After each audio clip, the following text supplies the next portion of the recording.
Actualmente, más de la mitad de la población de Haití se enfrenta a una hambruna aguda. Estas son palabras de la FAO, la Agencia de la ONU para la Alimentación y la Agricultura, que alerta sobre una crisis agravada por la violencia de los grupos armados que mantienen el control de gran parte de la capital, de Puerto Príncipe, y que motivan el despliegue de nuevas tropas internacionales en la llamada Fuerza de Represión de las Pandillas, aprobada por la ONU. En este contexto, el país además debe celebrar elecciones este año por primera vez en una década. Un proceso para el que cuenta con el apoyo de la Casa Blanca, según expresó el secretario de Estado Marco Rubio al primer ministro haitiano Alix Didier Fils-Aimé de visita a Washington esta semana.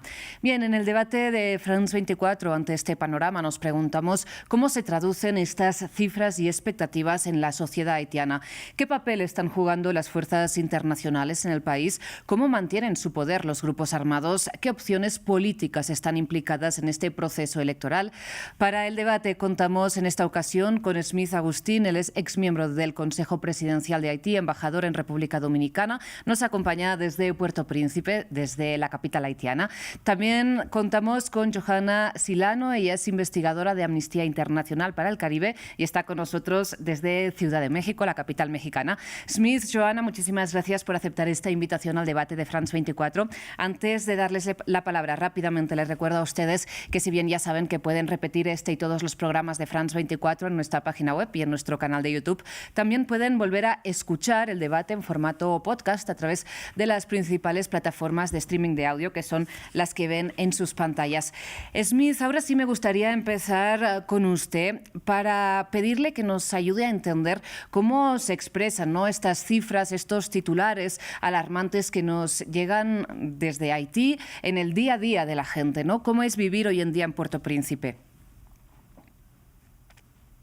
Es una situación que sigue siendo muy preocupante, ¿no? Con el bloqueo de las rutas principales con los grupos criminales, lo que enfatiza más la crisis humanitaria que ya existía hace años. Las organizaciones existentes no pueden brindar apoyo a la población y el Estado, desgraciadamente, a pesar de sus esfuerzos, no ha podido tomar el control de la situación y permitir que la población puede vivir mejor. Pues estamos hablando de más de 1 millón de personas que viven fuera de sus hogares en los campos, y con aumento reciente de casos de secuestros y con un nivel de desastre económico muy alto, dado que las estructuras productivas ya no pueden funcionar.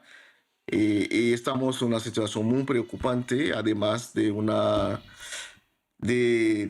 problema de liderazgo político para poder tomar el control de la situación.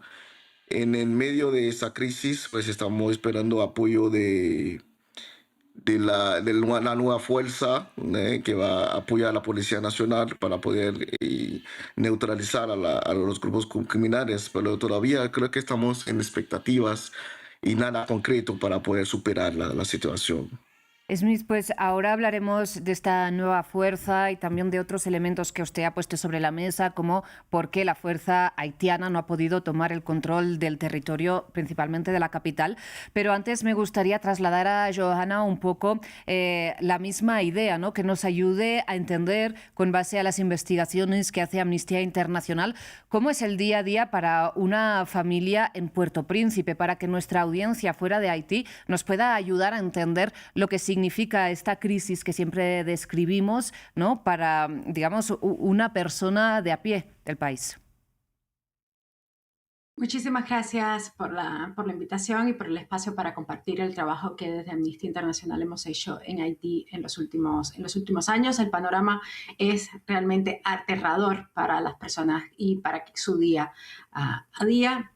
Alrededor de la mitad de la población requiere asistencia para cuestiones básicas como salud, educación, alimentación. Ya lo mencionabas al inicio, se supone, según cifras de Naciones Unidas, que más de 5 millones de personas requieren asistencia alimentaria, más de 1 millón de personas han sido desplazadas de sus hogares debido a la violencia. Las personas ven coartadas todas las posibilidades de poder desarrollar una vida normal.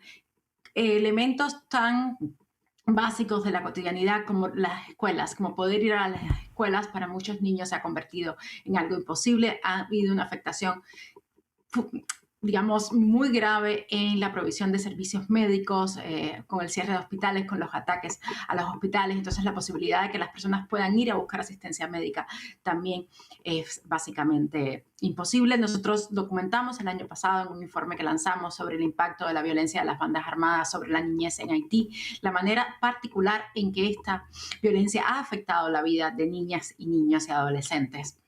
Niños que han sido reclutados y usados forzosamente por las bandas para labores de vigilancia, para labores de cocina, para arreglar herramientas de coches de transporte. Contaron a Amnistía Internacional cómo ellos estaban en esas condiciones, forzados por la violencia, forzados por el hambre, sin opciones reales para salir de esa situación. También documentamos los casos de violencia sexual y violación contra niñas y mujeres, que también es un panorama aterrador, sobre todo para las mujeres y las niñas que las sufren directamente. Hemos documentado un impacto devastador en los niños que tienen alguna discapacidad y que se ven forzados a huir o que se ven desplazados de sus comunidades, con un impacto agravado en su acceso a los derechos a salud, a educación y a alimentación, por ejemplo. Entonces, la vida día a día es terriblemente compleja para millones de personas en Haití. La ciudad es prácticamente una ciudad fantasma que puede funcionar en enclaves para determinados elementos, pero que básicamente es una ciudad que parece invivible. Sin embargo, las personas hacen su vida ahí. Sin embargo, quiero destacar, y lo mencionaba de alguna manera también el entrevistado anterior, el trabajo de las organizaciones de sociedad civil, de los activistas, de las comunidades, para tratar de enfrentar esa violencia, suplir algún tipo de servicio. Por ejemplo, nosotros hablamos constantemente con defensores de derechos humanos o con organizaciones que nos dicen que día a día cambia la rutina que pueden hacer para, por ejemplo, visitar a personas necesitadas o asistir o brindar alimentación a poblaciones que lo requieran. Básicamente se vive en una emergencia permanente, en una situación emergente permanente. Smith, le quiero insistir un poco en la explicación, ¿no?, de esta situación que les estoy pidiendo para las personas, ¿no?, que tengan la suerte de nunca haber vivido bajo una situación parecida, ¿no? ¿Qué significa exactamente vivir en zonas que están controladas por grupos armados, que no están bajo, digamos, el control del Estado? Hay unas ciertas, pues no sé, fronteras invisibles, hay impedimentos, como señalaba Johanna, para acceder a ciertos servicios, para ir a ciertas escuelas. Aterrícenos un poco en cómo es la situación en la capital haitiana. No, es tal como lo ha descrito muy bien la compañera, es que realmente es una tragedia cotidiana, ¿no?, para la población. Ya, como se decía, es un país con situación muy difícil, pero nunca hemos llegado a este nivel donde hay tanta restricción de libertad y como la situación actual, ¿no? Y es una tragedia, como acabo de decir, cotidiana, pero para mí lo más importante es la falta de visión global para poder resolver el problema. Estamos siguiendo la perspectiva de enfrentamiento armado, pero eso no va a resolver el problema porque es una crisis integral que hay que ver varios aspectos. Por eso que hay que venir con una estrategia global, igual como lo insistía cuando estaba en el Consejo Presidencial. Entonces hay que ver varios aspectos, el aspecto de control de la frontera para entrada de armas y controlar eso. Hay que trabajar de manera más cercana con las organizaciones para poder venir en ayuda a los niños y niñas implicadas en los grupos criminales. Hay que ver todos los aspectos del problema. Creo que no estamos viendo ese aspecto y hasta ahora un apoyo internacional con soldados no va a poder resolver el problema. Creo que estamos más bien apostando por una implicación integral de sociedad civil, de actores políticos, de actores y de la vida económica para decir que ya tenemos que tener una estrategia haitiana y decir ya basta, ¿no?, esta situación para poder salvar a la población que ya no puede más. Disculpe, Smith, que antes se me ha olvidado mencionar que usted es embajador retirado de República Dominicana para aclarar bien su posición actual. Precisamente, ¿nos puede contar un poco más de estas discusiones que usted señala que planteaba en el Consejo Presidencial de Transición sobre la necesidad de adoptar pues un enfoque, digamos, global, ¿no?, de la situación? Cuéntenos, ¿cómo eran esos debates? Mira, el problema que la mayoría de los colegas plantea la cuestión en tema de seguridad, es decir, de hacer enfrentamiento a los grupos criminales con la policía y las Fuerzas Armadas. Sin embargo, tenemos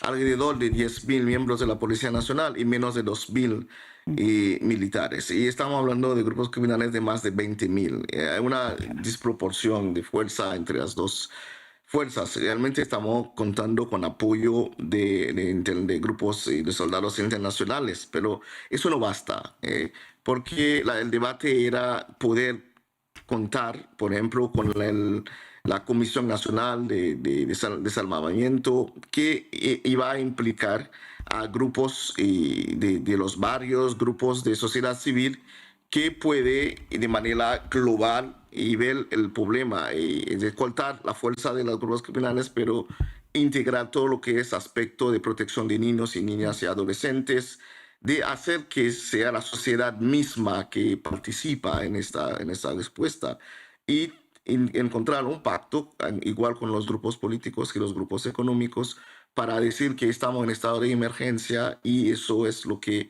más importante, y toda la sociedad, todos los miembros de la sociedad desde su campo social implicarse en esta solución. Sin embargo, yo no estoy más en el Consejo Presidencial y yo veo que todos los esfuerzos están puestos en enfrentamiento y, digamos,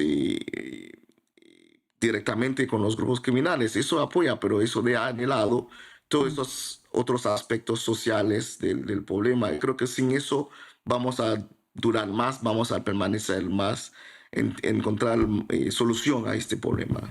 Pero ahora, enseguida, Smith, seguimos hablando del balance de estas fuerzas internacionales recientes, porque, bueno, lamentablemente no tenemos tiempo tampoco de remontarnos décadas atrás, pero antes quisiera pedirle, Joana, a usted cómo entiende, como investigadora en Amnistía Internacional, entiendo que puede haber factores que encontramos en varios contextos, que haya una fuerza pública de 1.000, 2.000 agentes contra grupos al margen, digamos, de la ley con hasta 20.000 integrantes. ¿Cómo se explica esta desproporción que hace que la gente pues decida que lo más conveniente es entrar a formar parte de estos grupos y que el Estado sea tan débil?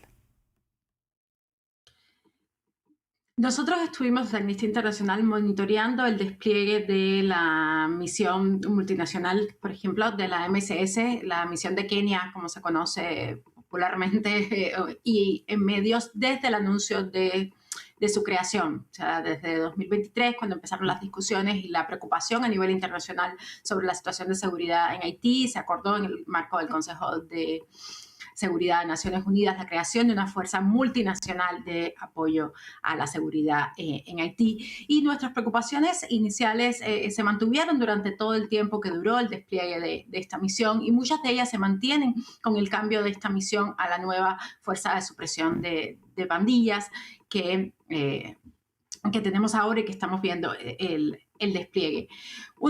El tema de la falta de transparencia, nunca supimos exactamente algunos de los acuerdos y de los arreglos a los que se había llegado y cómo iban a interactuar estas fuerzas entre sí, teniendo en cuenta que eran soldados de diferentes partes, en qué proporción iban a contribuir cada uno de los países involucrados, cómo iban a interactuar con las autoridades haitianas y con la Policía Nacional Haitiana, y como decía el entrevistador anterior, tiene una debilidad y es parte de los motivos que llevan a la comunidad internacional a estos esfuerzos de presencia exterior, la debilidad institucional tanto de la Policía Nacional Haitiana como de las Fuerzas Armadas para enfrentarse en términos desventajosos a el auge de las bandas y que pues, los números lo dicen por sí solos. Estamos hablando de 10.000 personas de un lado y casi el doble, exceden el doble. Y muchas veces también exceden en capacidad de logística y en capacidad de ocupación del territorio. También nos preocupó en todo momento la experiencia devastadora que teníamos de misiones de seguridad previas. Seguramente conocerán que hay una historia del impacto y las consecuencias de las misiones y los fallos de misiones de seguridad anterior en Haití. Y desde el primer momento, desde Amnistía Internacional, levantamos las alertas de que esas situaciones relacionadas, por ejemplo, con la impunidad por violaciones de derechos humanos cometidas por las personas integrantes de las bandas, debía estar en el centro de las preocupaciones. Se debían establecer mecanismos para la vigilancia, se debía incorporar a los diferentes actores de la sociedad en su interacción con esta fuerza.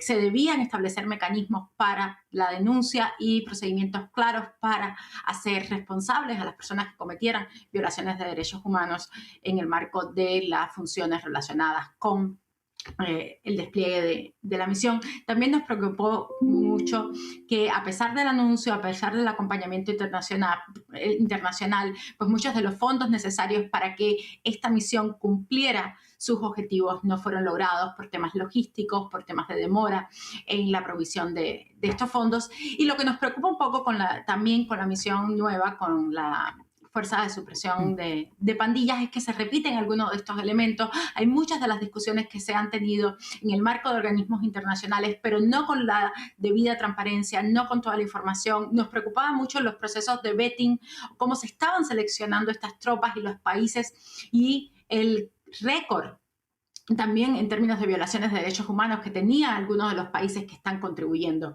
con hombres y con soldados hombres y mujeres soldados a estas misiones, si se estaban dando procesos de entrenamiento, si esos procesos de training, de entrenamiento, incluían las salvaguardias necesarias para lidiar con una fuerza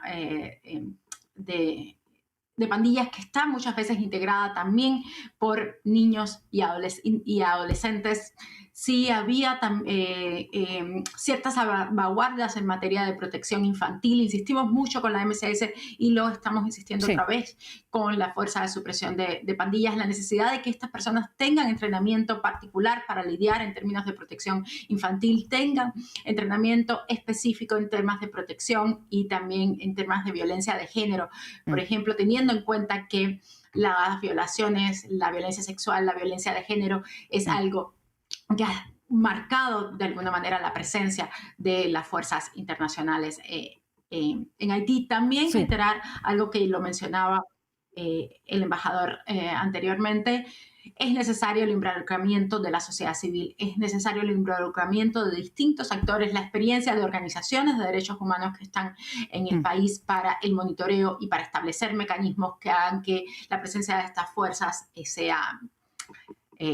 no quede impune en caso de violaciones de derechos humanos y exista una mejor aproximación para tratar de resolver la crisis que coincidimos de Amnistía Internacional para que la crisis sea para que la solución a la crisis sea verdaderamente durable, sea una solución que vaya a las causas originales, no puede basarse solamente en el uso de la fuerza y en el despliegue de una fuerza militar. Claro, requiere análisis de otro tipo, requiere trabajo de reintegración y un trabajo integral en materia de derechos humanos. Claro, Joana, permítame que le pase la palabra a Smith, que finalmente hacía un comentario bastante en la misma línea que usted expone, de que la solución debe ser más global. Pero le pregunto, ¿cómo entiende usted, Smith, que el gobierno de Haití vuelva a solicitar una fuerza internacional a Naciones Unidas? En este caso, ¿no? La fuerza liderada por Kenia, ahora se suman las tropas de Chad, ha sido a petición del gobierno haitiano. A pesar de estos antecedentes, ¿no? De cuando las tropas internacionales, pues en misiones de la ONU en esos casos, han cometido tantas violaciones de los derechos de la población haitiana. No, mira, Como miembro del Consejo Presidencial, yo fui del grupo que pidió apoyo a Naciones Unidas y esto es de acuerdo con eso. Es decir, la Policía Nacional, tal como es, con su fuerza, no puede responder a esos, en contra de esos grupos criminales. Pero lo que estoy diciendo no es suficiente, porque hay que pensar que lo que está pasando ahora en Haití es el término es el crimen transnacional, es decir, Haití está frente a una situación de criminalidad internacional que supera la pequeña fuerza institucional que tiene Haití. Estamos hablando de todo lo que es el mercado de drogas, de armas, y de mercado ilícito, ¿no? Y Haití no puede, o sea, Haití necesita apoyo internacional. Sin embargo, este apoyo no debe limitar esfuerzos que deben hacer y en aspectos de controlar la entrada de armas en la frontera, en un control estricto, es decir, fortalecer también el control aduanero, es también insistir en escuchar la manera, la propuesta de Haití desde la organización de esa fuerza internacional y no hacerlo de manera unilateral y pensar que se puede realmente resolver el problema de Haití, igual como una película, venir y enfrentar a los grupos criminales y matarlos y Claro. irse. Porque la situación es que los grupos criminales viven con la gente, en las ciudades, en los barrios, está metido en la vida humana, la vida cotidiana. Es decir, es este aspecto integral de que estoy hablando no va a venir de fuera, va a venir desde el interior y es mi trabajo de presión para que eso ocurra y sigue, ¿no? Después del Consejo Presidencial. Creo que entiendo este aspecto de respeto de la vida humana, respeto de protección de las personas vulnerables, podemos llegar a una solución. Ningún país que sea Colombia u otro país que ha tenido desgraciadamente que enfrentar situaciones parecidas no ha podido resolver con enfrentamiento armado, ¿no? Es más, eso pide más inteligencia, más estrategia global e integral. Sin embargo, reitero que creo que podemos contar con el apoyo de Naciones Unidas para poder enfrentar la situación y espero eso es un aspecto, eso es Sí. parte de la solución, no es la solución global total. Claro, Smith, parte de esta solución global total, ¿no? O más bien como parte del diagnóstico de la situación para intentar resolverla. Le insisto en la pregunta que antes le planteaba a Joana, no sé si usted la sabría resolver sobre por qué son tan fuertes estos grupos en comparación con el Estado, en términos de recursos, en términos de personal. Mira, estamos en una situación sociológicamente que explica la debilidad del Estado. Por ejemplo, en 1994 se desmanteló la Fuerza Armada y Haití no pensó que iba a enfrentar una situación tal y estamos contando con apoyo de una fuerza de Policía Nacional de 10.000 miembros. Sin embargo, hubo también unos actores políticos que fueron utilizando jóvenes de los barrios populares como apoyo a su estrategia de violencia política, lo que hace que esos grupos poco a poco han tomado fuerzas y han podido conectar con grupos criminales internacionales y poco a poco y el país perdiendo tiempo en luchas internas políticas, pues han dejado crecer esos grupos, lo que hace hoy en día y el Estado está frente a un monstruo y no puede enfrentarlo solo, pero es nuestra responsabilidad de abandono del pueblo haitiano durante 2 siglos, con algunas excepciones, pues estamos en una situación de largo tiempo de un Estado irresponsable ante el problema nacional. Y eso es el resultado de de nuestra irresponsabilidad y hoy en día pues es resultado de este largo tiempo de irresponsabilidad. Claro, y Joana, le pregunto a usted, el crimen organizado en Haití, señalaba Smith, ¿no? El tráfico de armas, de drogas, pero le pregunto cuáles son las particularidades que tiene Haití que nutren a este crimen organizado en particular. ¿Es una cuestión de mercado? ¿Es una cuestión de zona geográfica, de punto de paso estratégico?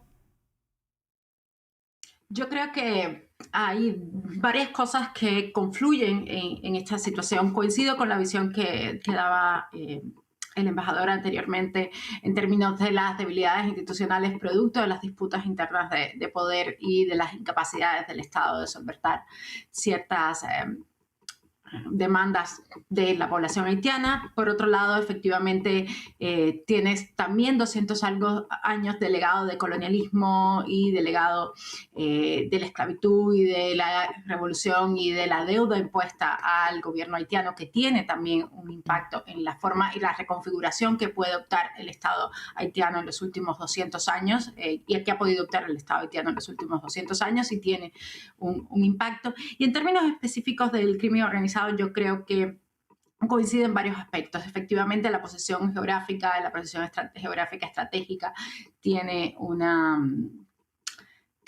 digamos, una relevancia en particular. La debilidad estatal parece un círculo vicioso, pero efectivamente la debilidad estatal es a la vez un caldo de cultivo para que todas estas fuerzas y todas estas actividades criminales al margen de la ley puedan prosperar. La impunidad, que ha sido también la impunidad generalizada que existe en el país, también es un caldo que explica la proliferación de estas bandas y la fortaleza que pueden llegar a tener las actividades criminales. La forma en que se vincula lo que sucede en Haití, esta debilidad institucional, con las rutas tradicionales de paso del crimen organizado en el Caribe, hacen que sea un espacio sumamente vulnerable para que proliferen estas bandas y las actividades criminales.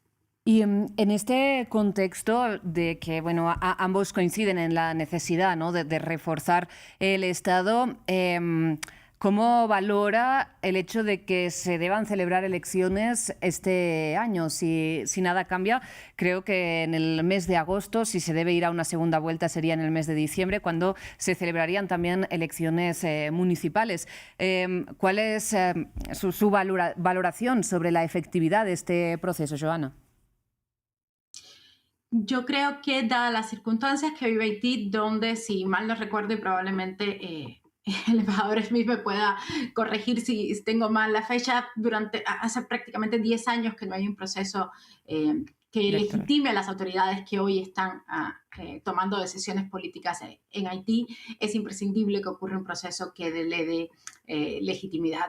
Desde lo que nosotros sabemos por las entrevistas que hacemos, por los actores con los que hablamos, hay un interés genuino en la sociedad en tomar sus propias decisiones, pero para que esa sociedad haitiana sienta que puede tomar sus propias decisiones, también necesita tener un gobierno que considere que cumple los estándares de legitimidad de ser un gobierno electo. Entonces, en ese sentido, creo que es importante y fortalece esa ruta que todos esperan de una solución a largo plazo y una solución duradera para Haití, una solución inclusiva y construida por la sociedad, los distintos componentes de la sociedad y las autoridades, que esa sociedad pueda tener acceso a un proceso electoral y elegir a sus autoridades.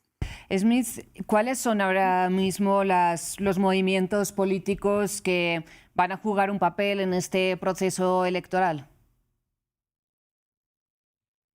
Y bueno, pues en todos esos grupos existentes, lo que preocupa es si van a poder realmente movilizar a la población para poder contar con su participación en el proceso electoral, ya que estamos en una situación de desconfianza total en el Estado. Y creo que eso es parte de la tarea de los actores políticos para construir la confianza en el proceso, ya que, como ya lo hemos comentado varias veces, son 10 años sin elección.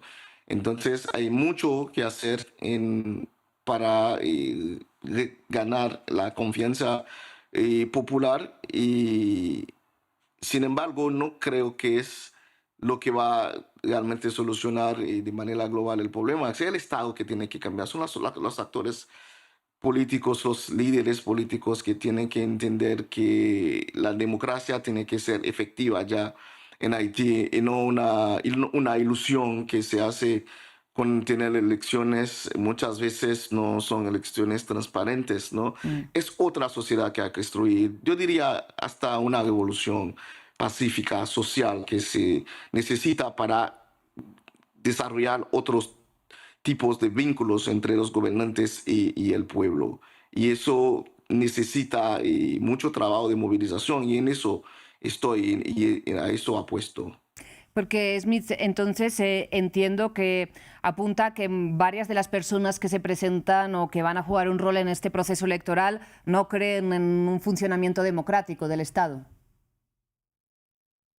Bueno, son los mismos y yo tuve la experiencia política al nivel más alto del país y yo veo los actores, son los mismos que están más preocupados por tener un puesto político que realmente para resolver los problemas. Y tenemos muchos partidos políticos que realmente no son partidos reales, con visión, con un proyecto real y estamos hablando de más de 300 partidos políticos que quieren participar en el proceso político, pero es más para tener un puesto que para resolver el problema. Creo que tenemos que avanzar más por agrupamiento de partidos y involucramiento de la sociedad civil y involucramiento de los actores económicos para ya decirse que Haití no puede más y tenemos que tener nuevo proyecto social, nueva visión para sacar el país en este abismo donde se encuentra ahora.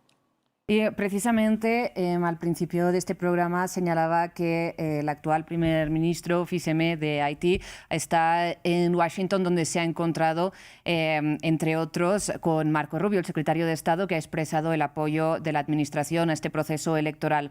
¿Qué quiere exactamente Estados Unidos ahora mismo de Haití? Joana. Bueno, eso no lo sabemos y creo que no estamos aquí para adivinar qué. Creo que Estados Unidos ha tenido un liderazgo importante dentro del Consejo de Seguridad en el impulso y apoyo tanto a la misión multinacional de apoyo a la seguridad de Kenia, la misión liderada por Kenia, como a la transformación de esa misión en el grupo en la fuerza de supresión de bandas. Entonces, sabemos que hay un involucramiento directo de las autoridades norteamericanas que han acompañado estos procesos, que han acompañado otros procesos de ayuda y de soporte a Haití a enfrentar la crisis de seguridad, entendiendo que la crisis de seguridad en Haití es una crisis también de seguridad nacional por el rol que la administración norteamericana ha planteado que quiere tener, o la visión que la administración norteamericana, específicamente el Departamento de Estado, ha planteado sobre su visión del Caribe y la seguridad, su nueva doctrina de seguridad. La seguridad del Caribe implica también la seguridad para Estados Unidos. En ese sentido también hemos visto que se han reactivado algunos procesos que tienen que ver con la ayuda exterior de Estados Unidos a Haití, que también es importante en materia de asistencia humanitaria. Y desde Amnistía Internacional nosotros hemos insistido que la comunidad internacional tiene un rol que jugar. Como mismo decimos que hay, para una solución duradera, la sociedad civil, la sociedad haitiana tiene que liderar este proceso. Es imprescindible que en este proceso esté acompañada por distintos actores y por la comunidad internacional. Entonces, hemos visto el acompañamiento de Estados Unidos, pero también hemos visto el acompañamiento de otros actores como Canadá, Japón, en algunas de las discusiones, Dinamarca, en algunas de las discusiones de estos acuerdos. Pero bueno, en el caso específico de Estados Unidos ha tenido, sí, efectivamente un liderazgo bastante importante en los últimos tiempos, sobre todo en materia de organismos multilaterales, ¿no? Smith, para concluir esta discusión, su opinión sobre esta visita de Fils-Aimé a Washington, de qué puede salir de este apoyo estadounidense. Bueno, ya es conocido que Fils-Aimé tiene apoyo del gobierno americano y sabemos cómo pasó el 7 de febrero cuando terminó el mandato del Consejo Presidencial y el gobierno americano cuenta con FCM para resolver el problema, eso no hay duda. Sin embargo, hay que ver el panorama global, que al mismo tiempo el gobierno americano corta su ayuda a Haití a partir de USAID, que ya Sí. no tiene la posibilidad de apoyar. Y en términos de lucha en contra de la crisis humanitaria. Y también, si vemos la política migratoria del gobierno americano, con cientos, miles de haitianos que viven en Estados Unidos, que representa una fuerza financiera fuerte para Haití, porque Haití cuenta con su diáspora, y lo que aporta la diáspora haitiana a la economía haitiana es mayor a la ayuda extranjera al desarrollo en Haití. Sí. Entonces, hay que ver, porque es una... Sí. hay que sincerizar esta relación, y creo que el viceministro está en Washington para ver cómo renovar el gobierno americano y grupos internacionales que está en Washington está muy bien. Sin embargo, no sé a qué nivel eso va a aportar Sí. soluciones o medios reales en contando con Sí. la visión, la política extranjera actual de Estados Unidos. Pues Smith, Joana, ha sido un placer contar con su análisis, su conocimiento, que lo hayan compartido aquí en el debate de France 24. Antes de terminar, el agradecimiento también es para Laura Garzón a la producción y Melissa San Miguel a la producción de invitados, y para todo el equipo técnico que hace posible esta y todas las emisiones de France 24. Y a ustedes, como siempre, muchas gracias por su atención. Enseguida regresamos.